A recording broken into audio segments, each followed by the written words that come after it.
Bien écoutez, ravi de vous recevoir ce soir pour cette réunion sur la publication du chiffre d'affaires du premier trimestre.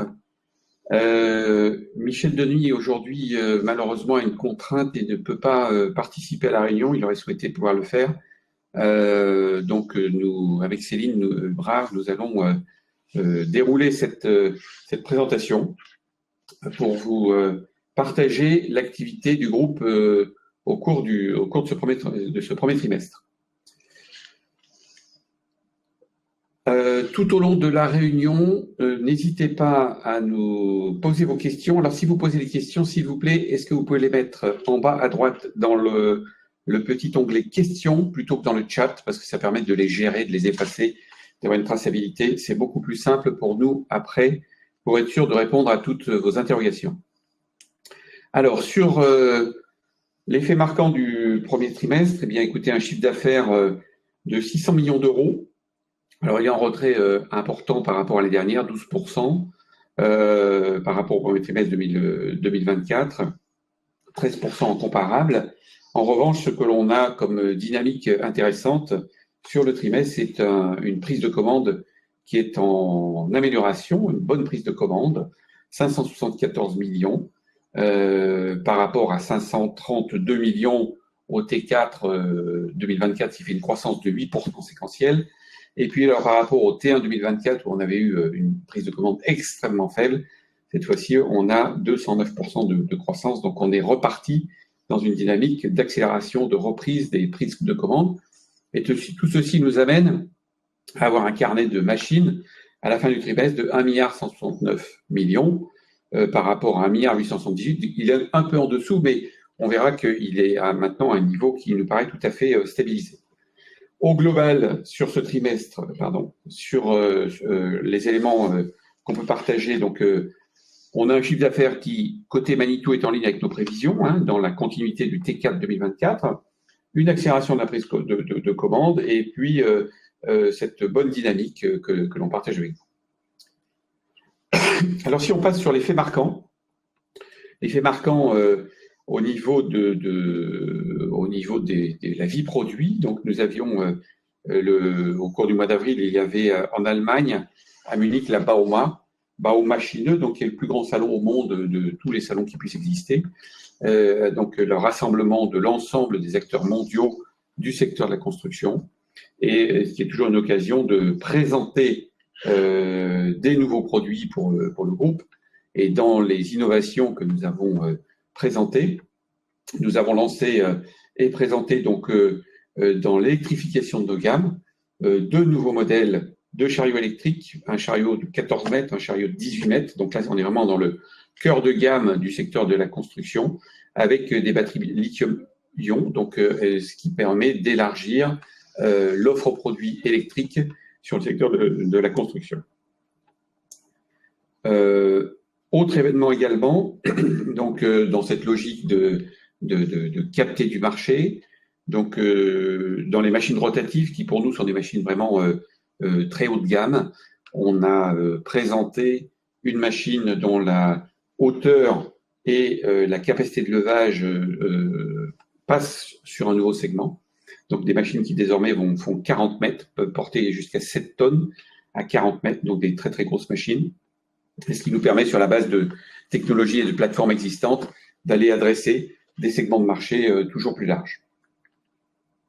Troisième innovation également qui a été présentée, on avait présenté il y a maintenant près de 2 ans un premier chariot télescopique à hydrogène. C'était un chariot télescopique fixe, donc le bras dans l'axe de la machine. Et là, nous avons pu présenter notre deuxième machine à hydrogène. Il s'agit d'une machine rotative, donc même type de modèle que celui dont je viens de parler précédemment. 22 mètres de hauteur, capacité de 6 tonnes, fonctionnement à l'hydrogène. Donc on est toujours dans cette phase de développement de matériel hydrogène pour maîtriser les technologies, comprendre comment ça fonctionne, tester, voir quels sont les secteurs et les domaines d'activité auxquels ceux-ci peuvent répondre demain. Donc on est encore dans des phases amont. Ce sont des avant-produits, des avant-projets, mais qui permettront au groupe, d'ici quelques années, de pouvoir finaliser des offres sur ce type de nouvelles énergies. Enfin, également, toujours dans les initiatives, tout ce qui concerne les machines électriques. Donc, nous avions communiqué l'année dernière que nous avions rétrofité une machine thermique en partenariat avec notre client Kiloutou, qui nous a mis à disposition une machine télescopique thermique que l'on a reconvertie en machine électrique. Ceci a été testé et maintenant ce modèle est depuis quelques mois, depuis le début de l'année, est en application sur un chantier pour vraiment tester sur le terrain comment cette machine fonctionne. Les retours sont excellents et donc c'est un segment qu'on est en train vraiment de regarder de près pour faire face à toutes ces questions de circularité et évolutivité des matériels. Voilà, donc je vais passer la parole à Céline qui va vous présenter et commenter les chiffres d'activité. Donc, vous avez sur ce tableau le chiffre d'affaires du premier trimestre 2025 qui est donc comparé à celui du premier trimestre 2024 par division et par région. On est sur un chiffre d'affaires de 600 millions d'euros qui correspond à notre budget, pour ce premier trimestre. Donc, nous sommes tout à fait en phase avec ce qu'on avait prévu. Nous sommes en dessous de l'année 2024, notamment sur la division produits, sur la vente des machines. Mais c'était quelque chose qui était prévu et on est tout à fait dans le trend du dernier trimestre de 2024. Bien sûr, par rapport à 2024, à ce premier trimestre 2024, les deux régions qui sont en peine, ce sont l'Europe du Sud et l'Europe du Nord, sur la partie division produits qui sont fortement en baisse. On est assez stable sur Amérique et sur APAM. On a une division SNS, donc toute l'activité service, qui, elle, continue de progresser sur ce premier trimestre 2025 par rapport au premier trimestre 2024. Donc, vous avez donc les principales évolutions sur ce slide.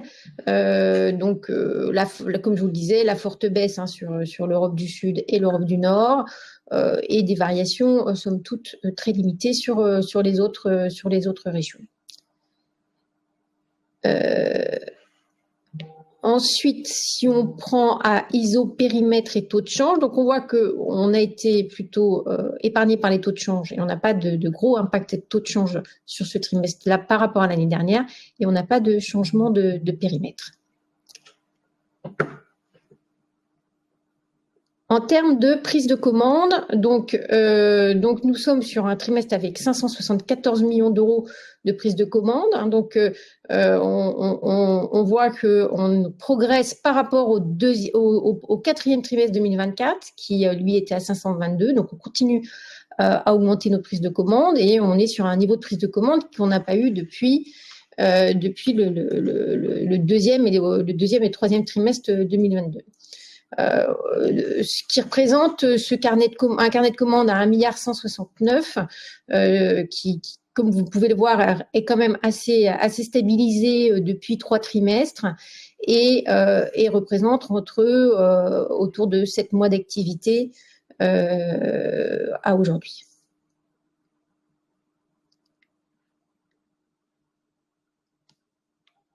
Donc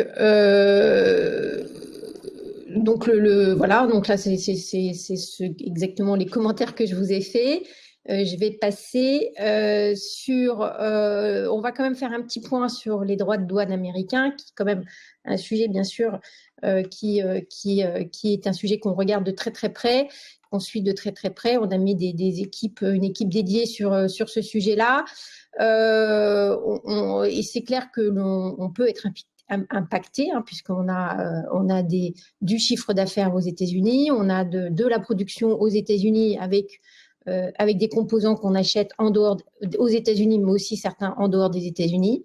Donc ça c'est clair. On a mis en place un certain nombre d'actions pour limiter au maximum ces impacts qui sont encore difficiles à évaluer puisque les évolutions changent régulièrement. Donc, on travaille autant avec nos fournisseurs que quand on a aussi beaucoup de stocks en fait aux États-Unis, ce qui est une très bonne chose dans ce contexte-là, et ce qui va nous permettre de limiter pour l'année 2025 des éventuels impacts qu'on pourrait avoir sur les droits de douane.